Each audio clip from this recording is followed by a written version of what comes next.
This is Optimal Startup Daily, episode 544, Overdoing It When Continuous Improvement Stifles Innovation, by Laura Stack of theproductivitypro.com. And I am Dan. I am your host and narrator here. I'm with you every single day reading to you from some of the very best blogs on entrepreneurship. And today I'm going to keep this intro nice and short for you to start the week, so let's get to our post as we start optimizing your life. Overdoing It When Continuous Improvement Stifles Innovation, by Laura Stack of theproductivitypro.com. Quote, "The culture, behaviors, processes, measurements, rewards, and tolerance for failure needed to drive operational excellence are fundamentally different from those needed to create innovation, which requires an emphasis on exploration and invention." Ed Hess and Gene Liedtke, authors of The Physics of Business Growth, Mindsets, Systems, and Processes. My recent blog about continuous improvement, maximizing ROI, continuous improvement as a core value, seems to have struck a chord with some readers. In my first tip, I suggested that you take care to deploy continuous improvement, or CI, gradually, because in certain circumstances and formats, it can stifle innovation when applied too vigorously. A couple readers asked for more information on how two positives added together can equal a negative.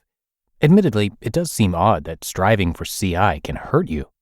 Doesn't a desire for improvement automatically result in a respect of and desire for innovation? Not necessarily, because CI and innovation are different conceptual realities bound by different rules. CI tries to make something better, and innovation tries to find something different. The 3M example. Probably the most famous example of the clash between CI and innovation took place at 3M, the company famous for inventing Post-it notes and Bondo. The implementation of Six Sigma put efficiency and innovation at odds at 3M, and according to some observers, all but killed innovation for a while. The Six Sigma way requires constant honing and refinement of work processes, which I'm all for. However, if it's applied too rigidly, it can begin to focus on incremental improvements of the same few best practices, and in doing so, turns into little more than another narrow-minded bureaucracy. First of all, what happens when you sharpen your pencil too much? Eventually, you'll grind it completely away. Second, the definition of best never remains static. It evolves with culture and technology. You ignore those changes at your peril. At 3M, former CEO James McNerney's adoption of Six Sigma, with its insistence on 5-year business plans, rigid adherence to hierarchy, and control consciousness, stopped innovation in its tracks. In the current business environment, where we're still reeling from the 2008 banking crisis and the lingering effects of the Great Recession, this rigid approach no longer works. I've explained why in my latest book, Execution is the Strategy, due from Berrett-Koehler in March 2014. Nowadays, you can't be nimble if you're using stale, outdated strategies. And here's an important point McNerney missed. Despite its popularity in business circles, Six Sigma's creators never intended for anyone to apply it to R&D, which lies at the heart of an inventive organization like 3M. Six Sigma leaves little if any room for creativity. At its core, it remains what it started as, a process for scaling up and improving manufacturing efforts. By definition, the R&D process requires quantum leaps of logic on one hand, and the opportunity to allow ideas to develop gradually and organically on the other. Unfettered innovative thought can't advance in an environment where you yank up and discard new ideas like weeds as soon as they appear, just because they disturb the tidy, regimented orderliness of a standardized improvement process. Once upon a time, some observers considered 3M the third most innovative company in the world, after Apple and Google. And having worked with 3M myself, I understand why. They've always striven to be relentlessly progressive and cutting edge, and in fact, they still are. The leaders at 3M have now loosened the company's Six Sigma initiative, including, among other things, returning to the 3M tradition of allowing individual employees to spend 15% of their work time on independent research. What would you do if you had access to world-class laboratories and scientists and almost one day a week to investigate a new idea? You wouldn't be trying to improve an old one, most likely. 3M scientist Art Fry used his 15% time in collaboration with other 3M innovators to create the perfect bookmark for his church hymnal, and thus created Post-it notes. Building in both innovation and improvement. Now, there's no reason why both CI and innovation can't work in parallel, of course, as long as you recognize they have different goals. In environments where innovation matters as much as improvement, take care when and where you apply any new CI initiative. Keep these tips in mind. 1. Forget one size fits all. It doesn't, and never has.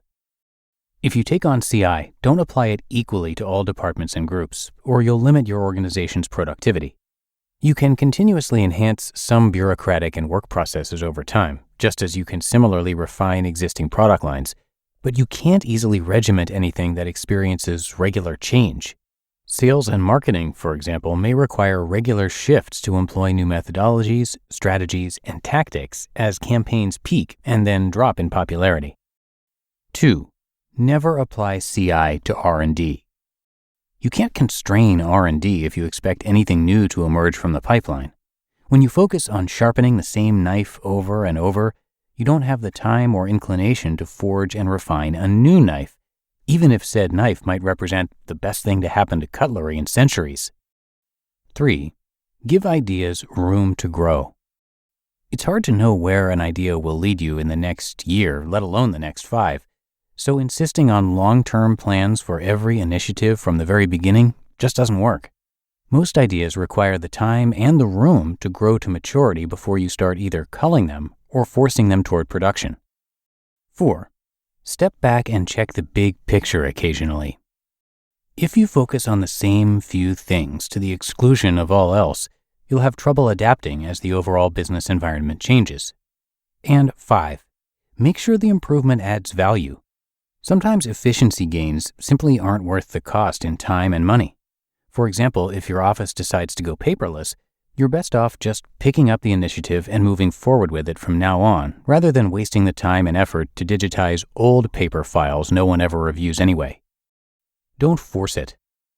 In these days of rapid, in-the-moment strategic execution, continuous improvement has its place.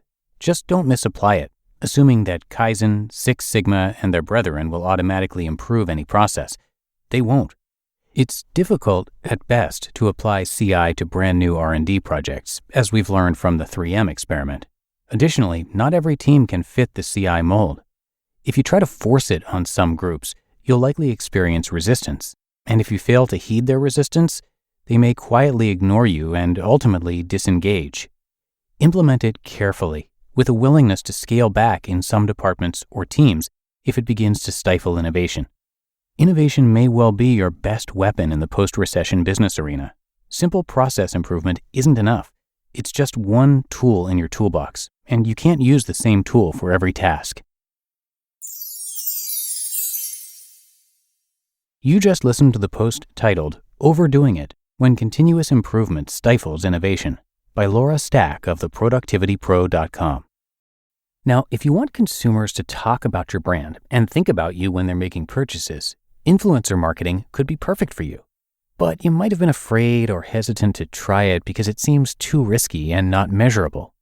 #Paid understands this, and that's why they're the #1 rated influencer marketing platform on G2 Crowd. #Paid makes it easy to test influencer marketing. Here's how it works. You tell #Paid about your brand and campaign. They find creators who are genuine fans. Then, they create high-performing content to share with consumers who are interested in buying. And that content is yours to reuse and repurpose. You'll never have to spend hours searching for influencers or haggle with them about compensation or legal. And you'll never be left in the dark on performance. Possibly best of all, they only use real, quality content creators. Get started with creator marketing and creator whitelisting for $499 a month. And Optimal Startup Daily listeners get $500 of free working spend on your first campaign. Learn more at #tag.com/OSD. That's HASHTAG paid.com/OSD.